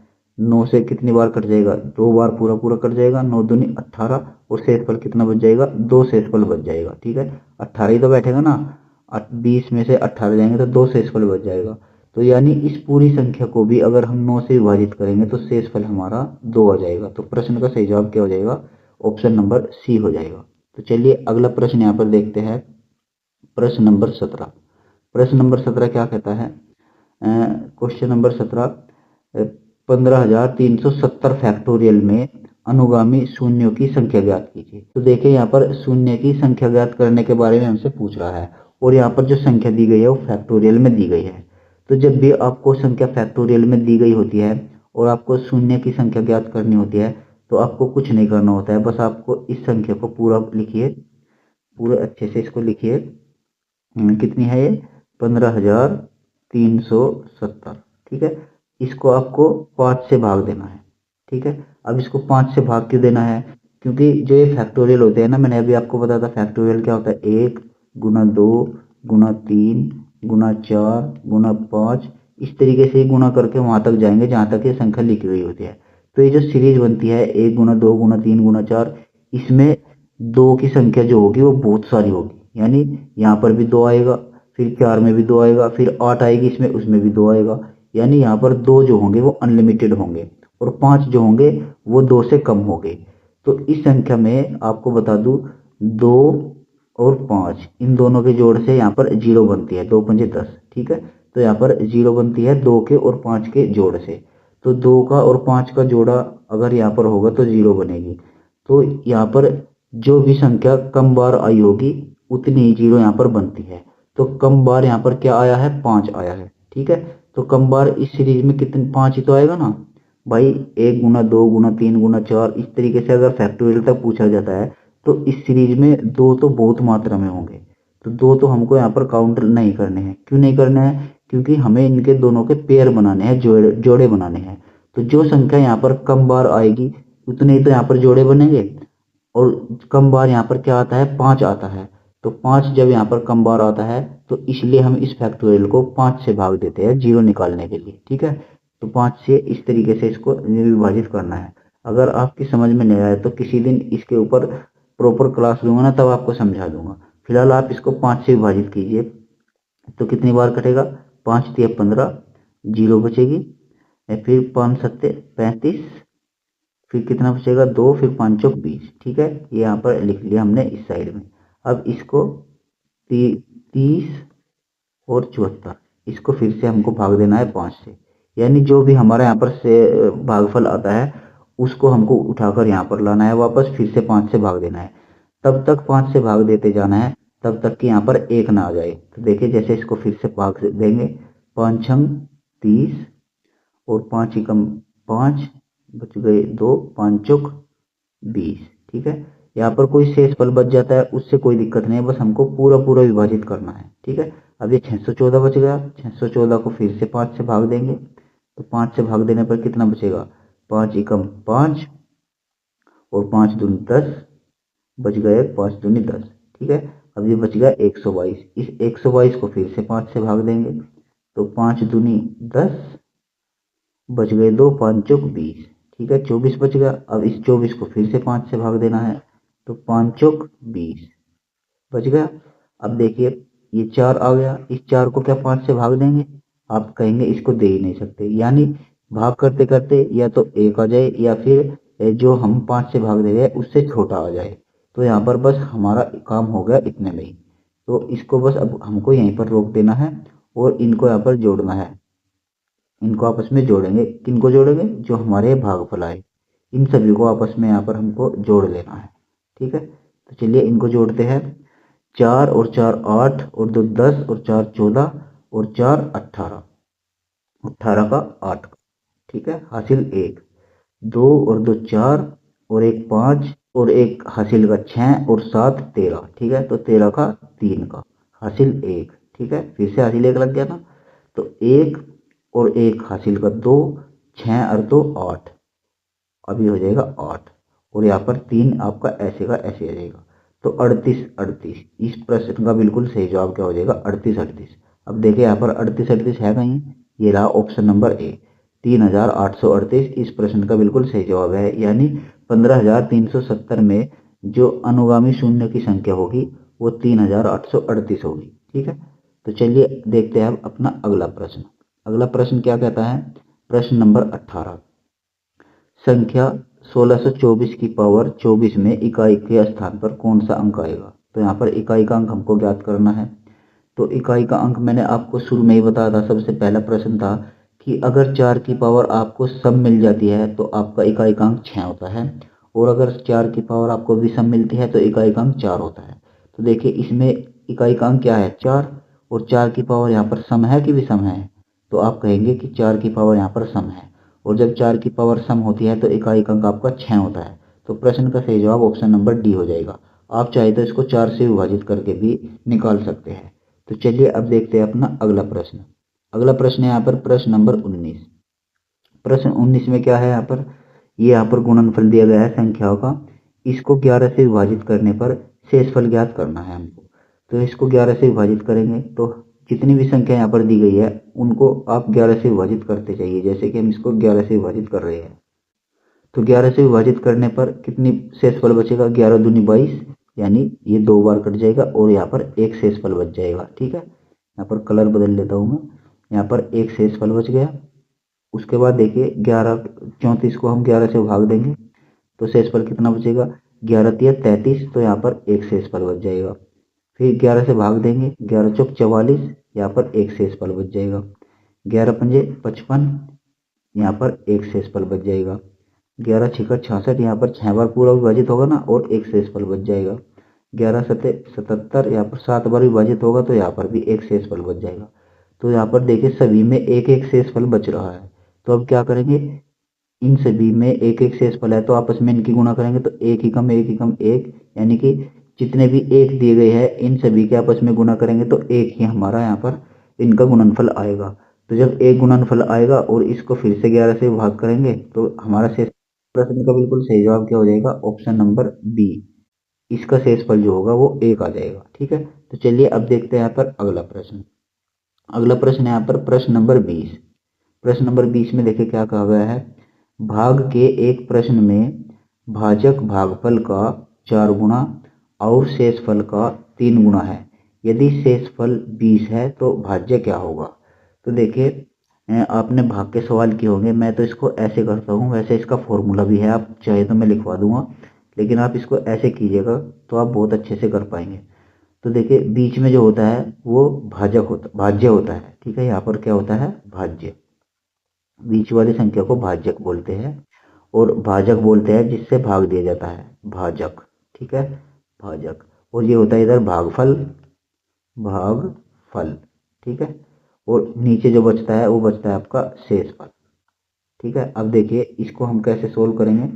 भाग के एक प्रश्न में भाजक भागफल का 4 गुना और शेषफल का 3 गुना है, यदि शेषफल 20 है, तो यहाँ पर इसने क्या कहा है, शेषफल दे दिया इसने 20। ठीक है, ये संख्या दे दी इसने 20। यदि शेषफल 20 है और यहाँ पर क्या कहा, भागफल का 4 गुना, भाजक क्या है, भागफल का 4 गुना और शेषफल का 3 गुना है, यानी ये वाला भाजक जो है ये शेषफल का 3 गुना है। तो शेषफल का 3 गुना क्या होता है, 20 या 60, यानी कि जो भाजक होगा वो 60 हो जाएगा, और भाजक भागफल का 4 गुना, ये जो भाजक है ये इस भागफल का 4 गुना होगा। तो जब इसका ये 4 गुना होगा तो इसको 4 से भाग दे लेंगे तो कितना आ जाएगा, 4 से इसको काटेंगे तो यहाँ पर आपका भागफल जो होगा वो 15 हो जाएगा। ठीक है, तो अब देखिए इस बीच के भाज्य को कैसे निकालेंगे, इन दोनों के आपस में गुणा करेंगे और इसको जोड़ देंगे। तो 15 छिका 90 और यहाँ पर 20, यानी कि 920, ये आपका आ जाएगा इस तरीके से। ठीक है, तो उम्मीद करता हूँ ये आप समझ गए होंगे, नहीं समझे हैं तो मैं एक बार आपको इसको फॉर्मूले से भी यहाँ पर करा देता हूँ। ठीक है, तो थोड़ा सा पेशेंस बना के रखिए, फॉर्मूले से यहाँ पर देख लीजिए, मैं फॉर्मूला भी लिखवा दूंगा और उससे इसको सोल्व भी करा दूंगा। तो फॉर्मूला क्या होता है, भाज्य, भाज्य बराबर भाजक, भाजक गुना भागफल, गुना भागफल जमा शेषफल। ठीक है, ये होता है आपका फॉर्मूला, भाज्य बराबर भाजक गुना भागफल जमा शेषफल। तो भाज्य यहाँ पर देखिए क्या कहा गया इसने, भाग के एक प्रश्न में भाजक भागफल का 4 गुना और शेषफल का 3 गुना है, यदि शेषफल 20 है तो शेषफल हम सबसे पहले यहाँ पर 20 लिख लेंगे। ठीक है, शेषफल 20 है और भाजक शेषफल का 3 गुना है, तो शेषफल का 3 गुना कितना हो जाएगा, 20 या 60 हो जाएगा, तो ये हो जाएगा 60, हो जाएगा कि नहीं हो जाएगा। ठीक है, अब देखिए भाजक भागफल का 4 गुना भी है। तो भागफल का जब ये 4 गुना हो तो क्यों ना हम इसको 4 से ही भाग दे लेंगे। 4 से इसको भाग देकर यहाँ पर हमारा ये 15 निकल कर आ जाएगा, 15 बार जाएगा ना। तो भाजक 60 हो जाएगा, भागफल 15 हो जाएगा और शेषफल 20 हो जाएगा। अब इसको भाज्य को हम यहाँ पर आराम से निकाल लेंगे, भाज्य। ठीक है, आपने ये किया भी होगा, अगर आप यूपीएसआई की तैयारी कर रहे हैं तो आपने किया होगा। मेरी क्लासेस को बस आप जस्ट प्रैक्टिस के तौर पर यहाँ पर देखिएगा। ठीक है, तो 15 छिका 90, यानी कि 900 तो इनकी गुना हो जाएगी प्लस में 20, तो टोटल हो जाएगा हमारा 920 आंसर। ठीक है, तो मैंने दोनों तरीके से आपको एक प्रश्न सोल्व करके दिखा दिया। तो चलिए अब देखते हैं अपना अगला प्रश्न। अगला प्रश्न है यहाँ पर प्रश्न नंबर 21। प्रश्न नंबर 21 में क्या कहा गया है, ये 32 गुना 33 गुना 34 35 36 37, यहाँ पर इनके आपस में गुना कर कर दी गई है और इसको 17 से विभाजित करने को कहा गया है और जो शेषफल बचेगा वो हमको यहाँ पर बताना है। तो आपको कुछ नहीं करना है, 17 से इसको भाग देना है। 17 से भाग देंगे, 17 एकम 17, 17 दूनी 34। अब देखिए शेषफल जो होता है वो पॉजिटिव भी होता है और निगेटिव भी होता है, तो हम यहाँ पर इसको माइनस वाले शेषफल के तरीके से करेंगे। तो 17 दूनी 34, तो 34 देखें यहाँ पर मैं लिख देता हूँ। 34 32 से कितना ज़्यादा है, 2 ज़्यादा है, तो शेषफल कितना बच जाएगा यहाँ पर माइनस के 2 बचा देंगे। ठीक है, क्योंकि शेषफल जो बचता है हमेशा कम रहने पर ही तो शेषफल बचता है, लेकिन हमने अब इसकी जो संख्या है वो ज़्यादा चला दी। तो 17 दूनी 34 होते हैं, तो यहाँ पर माइनस का 2 शेषफल बच गया। भाई 2 ही तो ज़्यादा हो गया, तो हमने यहाँ पर माइनस का 2 कर दिया। अब इसको फिर से 33 को 17 से भाग देंगे, 17 एकम 17, 17 दूनी 34, यहाँ पर माइनस का 1 शेषफल बच जाएगा। अब 17 से इसको भाग देंगे, 17 दूनी 34, यहाँ पर शेषफल 0 बच जाएगा। ठीक है, अब देखिए 17 से 35 को भाग देंगे, 17 दूनी 34, तो यहाँ पर प्लस का 1 शेषफल बचेगा, क्योंकि फालतू का 1 है ना, तो इसलिए प्लस का 1 शेषफल बचेगा। 36 को 17 से भाग देंगे तो 17 दूनी 34, यहाँ पर प्लस के 2 शेषफल बचेंगे। और 37 को फिर से 17 से भाग देंगे तो 17 दूनी 34, 35 36 37, यहाँ पर 3 शेषफल बचेगा, वो भी प्लस का। ठीक है, अब देखिए माइनस के 2 से प्लस का 2 कट जाएगा, माइनस के 1 से प्लस का 1 कट जाएगा, तो यहाँ पर 3 प्लस का शेषफल ये बचेगा और 0 ये बचेगा। तो 0 की और 3 के आपस में गुणा करेंगे तो कितना आएगा, 0/17, यानी शेषफल हमारा कितना बच जाएगा, 0 बच जाएगा। ठीक है, तो इस प्रश्न का सही जवाब हो जाएगा ऑप्शन नंबर बी, 0। आप चाहे तो इसको यहीं पर सोल्व कर सकते थे, आगे सोल्व करने की जरूरत ही नहीं थी। कैसे सोल्व करते हैं यहीं पर, तो यहाँ पर देखिए जब 34 को 17 से भाग दिया जाता है तो यहाँ पर 0 शेषफल बचता है। तो जब भी आप 0 शेषफल बचा लेते हैं ना गुणनफल में, तो गुणनफल में जब भी कोई 0 आ जाती है तो वो सभी को अपने आप में 0 कर देती है। तो हम इसको बस यहीं पर सोल्व करके छोड़ देते हैं कि इसका तो यहाँ पर आंसर 0 आ ही गया है। ठीक है, ऐसे आप स्मार्ट अप्रोच रखेंगे तो आप जल्दी इसको सोल्व कर पाएंगे। तो चलिए अगला प्रश्न यहाँ पर देखते हैं, प्रश्न नंबर 22। प्रश्न नंबर 22 में क्या है, एक संख्या को जब 145 से गुणा किया जाता है तो उसमें 2592 की वृद्धि होती है, तो संख्या ज्ञात करें। ऐसा प्रश्न मैंने आपको हालांकि करा भी दिया है, लेकिन मैं फिर भी इसको भी कराऊंगा। तो एक संख्या को जब 145 से गुणा करेंगे तो वो संख्या आप x मान लीजिए। x को जब आप 145 से गुणा करेंगे तो आप क्या क्या हो जाएगा, उसमें 2592 की वृद्धि हो जाएगी। किस में हो जाएगी, उसी संख्या में हो जाएगी। उसी कौन सी संख्या में, जो हमने x मानी है। तो x में कितनी की वृद्धि हो जाएगी, 2592 की वृद्धि हो जाएगी। ठीक है भाई, एक संख्या को जब हमने 145 से गुना किया तो एक संख्या हमने यहाँ पर x मान ली, इसको जब हमने 45 से गुना किया तो इसी संख्या में 2592 की वृद्धि हो जाएगी। तो यहाँ पर ये कितना हो जाएगा, 145x बराबर x प्लस 2592। ठीक है, अब ये x जो है ये इधर आके माइनस में हो जाएगा। ठीक है, तो यहाँ पर कितना बच जाएगा, 144x, 144x बराबर 2592। ठीक है, अब इसको यहाँ पर x को अकेला छोड़ दीजिए और यहाँ पर 144 से इसको भाग दे दीजिए। ठीक है, तो हम इसको यहाँ पर लिख देते हैं 2592। ठीक है, अब देखिए 144 से कितनी बार जाएगा, एक बार जाएगा, तो 144 कितना बचेगा, 9 में से 4 जाके 5 और 5 में से 4 जाके 1 और 2 में से 1 जाके 1, 115 बच गया। एक संख्या यहाँ पर बच चुकी है तो इसको यहाँ पर 2 उतार लें, ठीक है। अब देखिए इकाई का अंक यहाँ पर कितना है 2, तो 4 की ऐसी कौन सी संख्या में गुणा की जाए तो इकाई का अंक 2, तो 4 एकम 4, 4 दूनी 8, 4 तिय 12, 4 चौक 16, 4 पंच 20, 4 छक 24, 4 7 28, 4 8 32, तो 8 के समथिंग यहाँ पर जाएगा। तो देखिए 8 के समथिंग जब जाएगा तो 8 बार यहाँ पर इसकी गुणा कर दीजिए, तो 8 चौक 32 और 8 चौक 32 और 3 35 और 8 एकम 8 और 3 11, ठीक है। ये पूरा पूरा कट गया 8 बार। तो यहाँ पर 144 से जब 2592 को भाग देंगे तो हमारा जो भागफल होगा वो 18 आएगा, यानी इस प्रश्न का जो सही जवाब होगा वो हो जाएगा ऑप्शन नंबर बी 18, ठीक है। तो चलिए अगला प्रश्न यहाँ पर देखते हैं, प्रश्न नंबर 23। प्रश्न नंबर 23 में क्या है, 152 की घात 57 गुना 143 की घात 82 में इकाई का अंक पता लगाए। तो इसका आपको जवाब कमेंट बॉक्स में देना है, क्योंकि मैंने यहाँ पर यूनिट डिजिट के कई प्रश्न यहाँ पर आपको करा दिए। तो चलिए अगला प्रश्न यहाँ पर देखते हैं। अगला प्रश्न यहाँ पर प्रश्न नंबर 24, 78 48 96 56, ये एक संख्या दी गई है। इसमें कौन सी सबसे छोटी संख्या को जोड़ा जाए ताकि परिणामी संख्या 9 से विभाज्य हो सके। यानी ये एक संख्या दी गई है और इसमें हमको एक ऐसी संख्या जोड़नी है जो कि सबसे छोटी होनी चाहिए ताकि ये पूरी संख्या 9 से विभाजित हो जाए। तो देखिए 9 से विभाज्यता का नियम मैंने अभी आपको बताया था कि इसके अंकों का योग जो है वो अगर 9 से विभाजित होगा तो ये पूरी संख्या 9 से कट जाएगी। तो अंकों का योग यहाँ पर सबसे पहले हम कर लेते हैं। तो देखिए 7 और 8 15, 15 और 4 19, 19 और 8 27, 27 और 9 36, 36 और 6 42, 42 और 5 47, 47 और 6 53, ठीक है। तो इसके अंकों का योग कितना आ गया 53।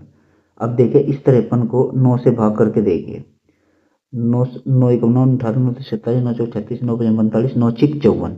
तो 9 से पूरी तरीके से विभाजित होने के लिए 54 पूरा 9 से विभाजित होता है, ठीक है। 9 छिक 54, 9 से क्या कटता है 54। तो इस 53 में हम क्या जोड़े कि ये 9 से पूरी तरीके से विभाजित हो जाए, तो इसमें हम 1 जोड़ देंगे ना, तो ये 9 से पूरी तरीके से विभाजित हो जाएगी, क्योंकि 54 अपने आप में 9 से विभाजित होता है। तो यानी इस पूरी संख्या में वह छोटी से छोटी संख्या हमको 1 जोड़नी पड़ेगी, तब जाकर ये परिणाम हमारा 9 से विभाजित होगा। तो प्रश्न का बिल्कुल सही जवाब क्या हो जाएगा, ऑप्शन नंबर ए हो जाएगा, ठीक है। तो चलिए अगला प्रश्न यहाँ पर हमारा प्रश्न नंबर 25, एक संख्या को 65 19 से विभाजित करने पर शेषफल 97 प्राप्त होता है, उसी संख्या को 53 से विभाजित करने पर शेषफल क्या होगा। तो इस तरीके के मैंने आपको कई प्रश्न करा दिए हैं, तो आपका इसका भी जवाब कमेंट बॉक्स में दे देना है, ठीक है। तो आप पर मैं देखता हूँ जो भी यहाँ पर कमेंट बॉक्स में कमेंट करेगा ना, मैं समझूंगा कि वही यहाँ पर अच्छे से तैयारी कर रहा है और वो वाकई में सिलेक्शन लेगा, क्योंकि अगर प्रीवियस ईयर नहीं देख कर जाओगे ना तो यूपीएसआई की तैयारी करना ही बेकार है, ठीक है। और थोड़ी सी मेरी मेहनत भी सफल हो जाएगी अगर आप यहाँ तक वीडियो को देख रहे हैं। तो चलिए अगला प्रश्न यहाँ पर देखते हैं, प्रश्न नंबर 26, दो संख्याओं के बीच का अंतर 36 30 है, बड़ी संख्या को छोटी संख्या से भाग देने पर भागफल और शेषफल क्रमशः 30 और 5 है, तो बड़ी संख्या ज्ञात करें। तो देखिए दो संख्याओं के बीच अंतर, तो दो संख्याओं के बीच अंतर कैसे होता है, मान लीजिए एक संख्या x है और एक संख्या y है, इनके बीच अंतर कितना है 36 और 30। देखिए x एक बड़ी संख्या है और एक y जो है छोटी संख्या है, क्योंकि बड़ी संख्या में से छोटी संख्या को घटाएंगे तभी तो अंतर निकल के आएगा। तो ये हो गई यहाँ पर x माइनस वाई बराबर 36 30। तो हम यहाँ पर x का मान निकालेंगे, x बराबर कितना हो जाएगा 36 30, 36 30 और ये y उधर जाकर प्लस में हो जाएगा, ठीक है। तो ये हो जाएगा x का मान जो हो जाएगा 36 30 प्लस वाई, ठीक है। तो ये समीकरण 1 बन गई, ठीक है। अब देखें यहाँ पर फॉर्मूला आपको बताया था, जैसे कि मैंने भाज्य बराबर भाज्य भाज्य बराबर भाजक भाजक गुणा भागफल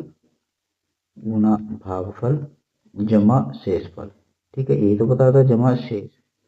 तो देखिए भाज्य क्या होगा भाई, बड़ी संख्या को देखिए, बड़ी संख्या क्या है यहाँ पर x को छोटी संख्या y से भाग देंगे, तो यही तो होता है भाज्य भाजक। तो देखिए y जो होगा ये आपका भाजक हो जाएगा, तो फॉर्मूले में भाजक देखे कहाँ पर है, ये रहा भाजक, तो इसकी जगह हम यहाँ पर y लिख देंगे। ठीक है भाई, छोटी संख्या से बड़ी संख्या को भागी तो दे रही है, तभी तो यहाँ पर आता है। तो बीच में क्या है, ये x आपकी क्या हो जाएगी, भाज्य हो जाएगी। तो x यहाँ पर लिख दिया हमने भाज्य, बराबर भाजक की जगह हमने y लिख दिया, तो भाजक y है तो हमने y लिख दिया, गुना। अब देखिए भागफल कितना दिया गया है, प्रश्न में देखिए यहाँ पर भागफल और शेषफल क्रम से दिए गए हैं। तो भागफल प्रश्न में यहाँ पर 30 दिया गया है, तो भागफल की जगह हम यहाँ पर 30 लिख देंगे, जमा शेषफल की जगह कितना दिया गया है, 5 दिया गया है, तो हमने यहाँ पर 5 लिख दिया। ठीक है, अब देखिए x का मान यहाँ पर निकाले, x बराबर कितना हो जाएगा 30y, ये हो जाएगा 30y प्लस 5। तो x का मान कितना होगा 30y प्लस 5। तो हमको ये x का मान जो है ये इस समीकरण में रखना है, इस वाली में। ठीक है, तो x की जगह हम अगर 30y प्लस 5 रखते हैं तो हम उसको देखे ऊपर के बजाय यहाँ पर लिखते हैं, x की जगह अब हमको ये 30y प्लस 5 लिखना है, 30y प्लस 5। ठीक है, x की जगह हमने 30y प्लस 5 लिख दिया। अब बराबर में कितना है 36, 30 प्लस y। ठीक है, अब हमको इसको सोल्व करना है, तो ये y जो है इधर प्लस में है, इधर आके माइनस में हो जाएगा, तो कितना हो जाएगा, ये हो जाएगा 29y, 29y। और ये 5 जो है उधर जाकर माइनस में हो जाएगा, इधर प्लस का है ना, उधर जाकर माइनस में हो जाएगा। तो 36 30 में से जब 5 माइनस होंगे तो कितना बच जाएगा, 36 25 बच जाएगा। ठीक है भाई, ये 5 अगर इसमें से घटाओगे तो 36 25 यही तो हो जाएगा 3625। अब देखें यहाँ पर y का मान हमको निकालना है, y का मान कैसे निकालेंगे, 36 25 को यहाँ पर 29 से भाग दे देंगे। ठीक है, तो 36 25 को 29 से भाग देंगे, यहाँ पर ये सही नहीं लिख रहा है, आप थोड़ा सा ध्यान दीजिएगा, मैं इसको लिखने की कोशिश करता हूँ। 36 32 को 29 से भाग देना है, तो हम देखें यहाँ पर एक साइड में यहाँ पर इसको भाग देंगे खोपचे में, 36 25। ठीक है, 36 25 को यहाँ पर हम 29 से भाग देंगे, तो 29 से यहाँ पर इसको भाग देंगे तो कितनी बार देना पड़ेगा, 29 से एक बार भाग देंगे, 29 से कट जाएगा एक बार, यहाँ पर कितना बच जाएगा 16 में से 9 जाके बच जाएगा 7। ठीक है, और इधर से एक उतारेंगे 2 का। ठीक है, अब 29 दूनी यहाँ पर 2 बार चलेगा, 29 दूनी होता है 58। ठीक है, अब देखिए 12 में से 8 जाकर कितना बचेगा, 4 बचेगा, और 6 में से 5 जाकर 1 बचेगा, और यहाँ पर एक संख्या 5 बची है तो यहाँ पर उतार लिया 5 का। तो देखिए अब 29 पंजे, 5 नम 45, 5 दूनी 10 और 4 14, यानी कि 29 पंजे यहाँ पर चल जाएगा। तो y का मान यहाँ पर देखिए कितना आ गया, 125 आ जाएगा। ठीक है, y का मान कितना आ गया है 125। अब यहाँ पर तो जगह भी नहीं बची, अब आगे इसको कैसे सोल्व करूँ। अब y का मान हमारा 125 आया है, तो y तो हमारी छोटी संख्या हो गई, लेकिन हमसे तो यहाँ पर बड़ी संख्या पूछी गई है ना, बड़ी संख्या। तो बड़ी संख्या कैसे निकालेंगे, तो बड़ी संख्या ऐसे निकलेगी, ये जो हमारी समीकरण थी इसमें हमको y का मान रखना होगा, तब हम अपनी बड़ी संख्या निकालेंगे। ठीक है, तो मैं बाकी को यहाँ पर मिटो देता हूँ, आप थोड़ा सा एडजस्ट कीजिएगा। बस हमको y का मान 125 चाहिए था, वो मैं यहाँ पर लिख लेता हूँ, 125 बस मैंने ध्यान रख लिया है। तो देखिए अभी हमने y का मान कितना निकाला है 125। ठीक है, आपने उसका स्क्रीनशॉट ले लिया होगा। तो अब देखिए x का मान हमको अब यहाँ पर निकालना है, क्योंकि x हमारी बड़ी संख्या होती है। तो x बराबर 30 गुना y का मान कितना है 125। ठीक है, और प्लस में 5। तो इस तरीके से हम अपना इसका आंसर निकाल लेंगे। तो x बराबर, तो देखिए 30 की 125 में गुना करेंगे 0, और 3 पंजे 15, 3 दूनी 6 और 1 7, 3 दूनी 6 और 1 7, और 3 एकम 3, प्लस में 5। ठीक है, तो ये हो जाएगा हमारा x का मान 3755। ठीक है, तो ये हमारा फाइनल उत्तर हो जाएगा 3755, यानी कि 3755। तो प्रश्न का जो सही जवाब हो जाएगा वो ऑप्शन नंबर डी हो जाएगा, 3755। तो उम्मीद करता हूँ ये प्रश्न आपकी समझ में आ गया होगा। तो चलिए अब देखते हैं यहाँ पर अगला प्रश्न। अगला प्रश्न है यहाँ पर प्रश्न नंबर 27। प्रश्न नंबर 27 में क्या पूछा गया है, तो देखिए जब आप 100 से 1000 तक गिनती करते हैं तो 2 अंक कितनी बार आता है। तो देखिए क्या खतरनाक सवाल है। जब आप 100 से 1000 तक गिनती करते हैं तो 2 अंक कितनी बार आता है। तो देखिए 100 से 1000 तक करना है तो हमको इसको थोड़ा टुकड़ों में बांट कर करना होगा। कैसे। पहले तो यहाँ पर देखिए 100 से 199 तक देखते हैं।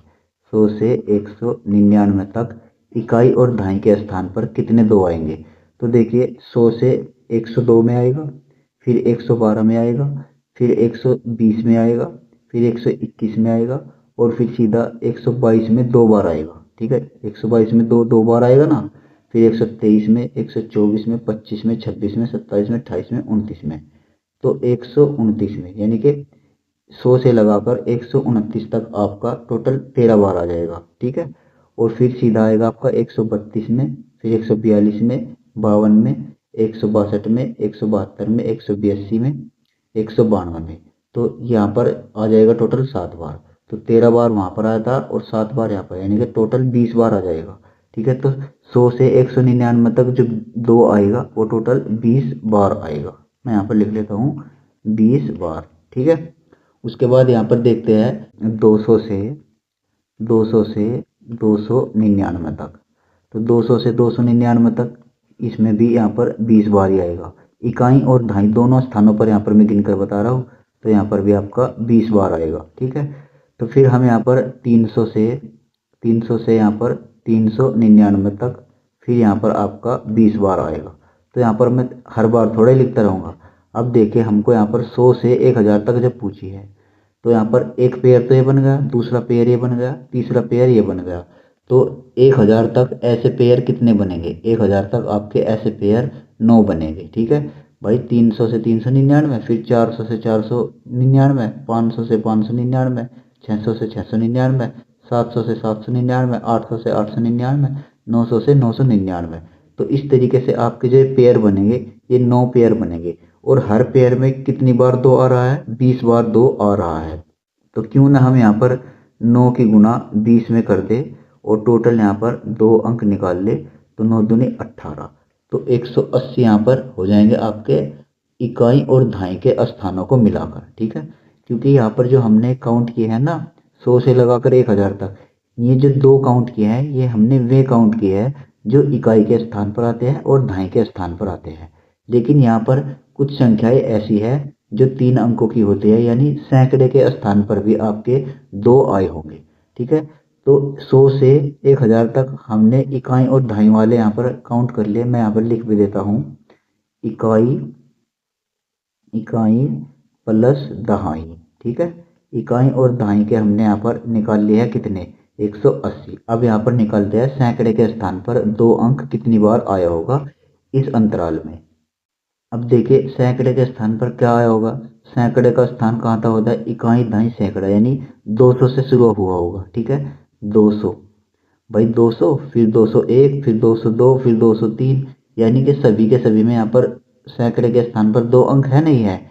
तो 200 से यहाँ पर 299 तक 2 आया होगा। तो 200 से 299 तक कितने बैठते हैं, पूरे 100 बैठते हैं। ठीक है, तो इन पेयर के बीच में यहाँ पर कितने बैठेंगे, पूरे 100 बैठेंगे। ठीक है भाई, यहाँ पर तो हमने इकाई और दहाई के अंक अब तक गिन लिए हैं जो हमारे 180 बैठे हैं। लेकिन जब सैकड़े का स्थान गिनेंगे तो सैकड़े का स्थान सिर्फ 200 से शुरू होती है संख्या। भाई 100 से शुरू होगी, 300 से शुरू होगी, तो उनमें तो सैकड़े के स्थान पर 3 होगा। जो संख्या 400 से शुरू होगी उसमें सैकड़े के स्थान पर 4 होगा।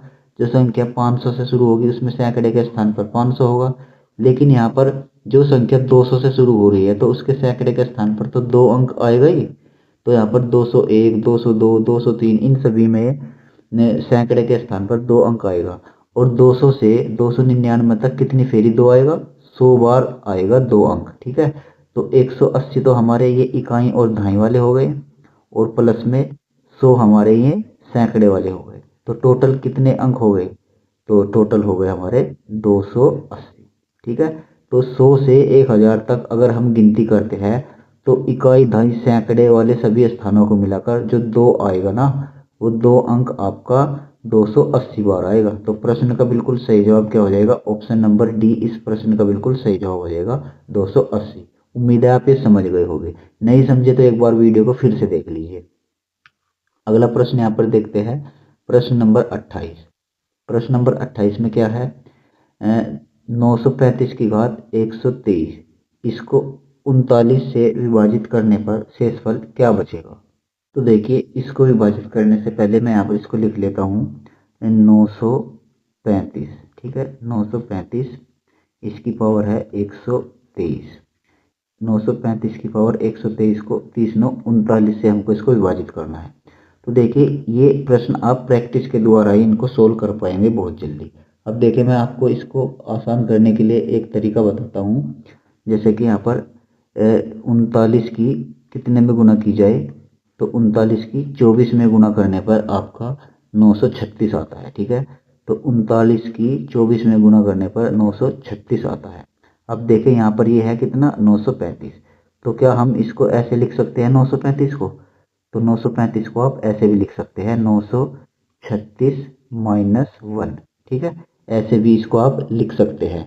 तो जब इसको आप ऐसे लिखेंगे तो ये भी अपने आप में 935 ही हो जाएगा, और इसकी पावर कितनी हो जाएगी, 123। अब इसको भाग किससे देना है, 39 से, ठीक है। अब देखिए, ये 935 है, और यहाँ पर ये हमने कोष्टक के अंदर 936 माइनस 1, ये भी अपने आप में 935 ही है। अगर 936 में से एक घटाओगे ना तो ये 935 हो जाएगा। तो हमने इसको प्रश्न को आसान बनाने के लिए इस तरीके से लिख दिया है।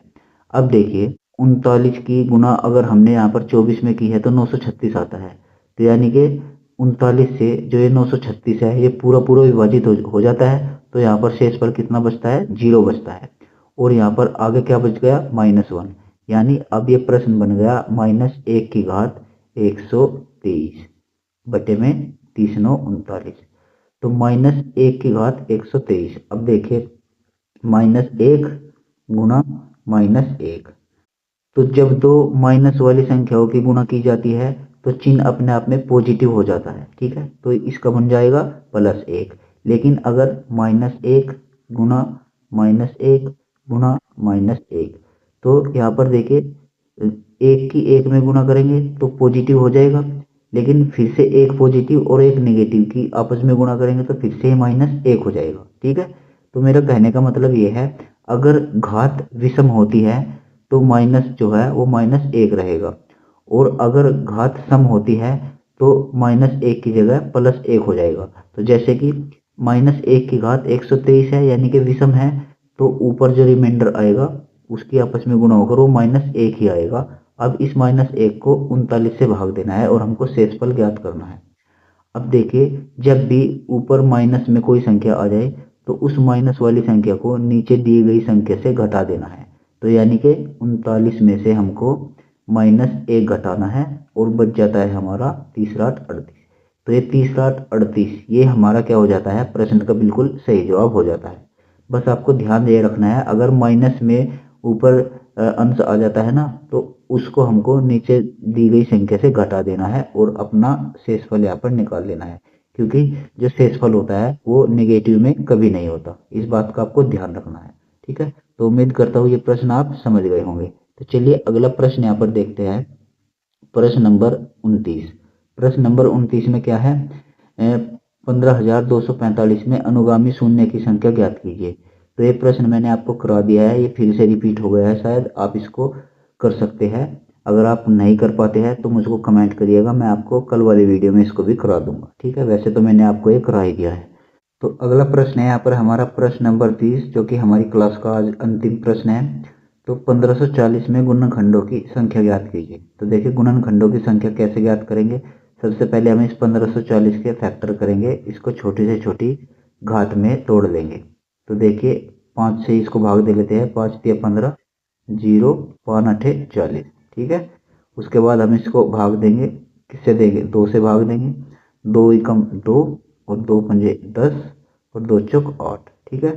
फिर से इसको 2 से भाग दे लेंगे, 2 सते 14, और फिर यहाँ पर एक बच जाएगा, 2 सते 14, ठीक है। उसके बाद 7 से भाग देंगे, 7 से हो जाएगा 11 बार, और उसके बाद 11 से इसको भाग देंगे, 11 से हो जाएगा 1 बार, ठीक है। अब इसको देखिए फैक्टर कैसे करते हैं। सबसे पहले 2 देखिए, 2 कितनी बार आया है, 2 गुना 2, फिर यहाँ पर गुना 5 गुना 7 गुना 11, ठीक है। अब देखिए 2 की पावर 2, गुना 5 की पावर 1 गुना 7 की पावर 1 गुना 11 की पावर 1। अब देखिए, जब भी आपसे कुल गुणनखंड अगर आपसे पूछे जाए, जो पावर आपको दी गई होती है ना, उनमें आपको एक एक ऐड कर देना होता है। तो देखिए, 2 यहाँ पर है, 2 की पावर 2 है तो इसमें हम 1 जोड़ देंगे। 5 की पावर 1 है तो इस पावर में हम 1 जोड़ देंगे। 7 की पावर 1 है, इस पावर में हम 1 जोड़ देंगे। और यहाँ पर 11 की पावर 1 है ना, तो इसमें भी हम यहाँ पर 1 जोड़ देंगे। अब कितना हो जाएगा, पावर को जोड़ना है तब यहाँ पर, तो 2 और 1 3, ठीक है। उसके बाद 2 1 और 1 2, उसके बाद 2 पावर इसकी हो जाएगी, ठीक है। बस पावर को जोड़ रहे हैं अब यहाँ पर, तो 1 और 1 यहाँ पर ये हो जाएगी 2। अब इनके आपस में गुना कर दीजिए। 3 दूनी 6, 6 दूनी 12, 12 दूनी 24, यानी 1540 में जो कुल गुणनखंड हो गए वो कितने हो जाएंगे, 24 हो जाएंगे। तो प्रश्न का बिल्कुल सही जवाब क्या होगा, ऑप्शन नंबर डी। तो उम्मीद करता हूँ आज की क्लास आपको पसंद आई होगी।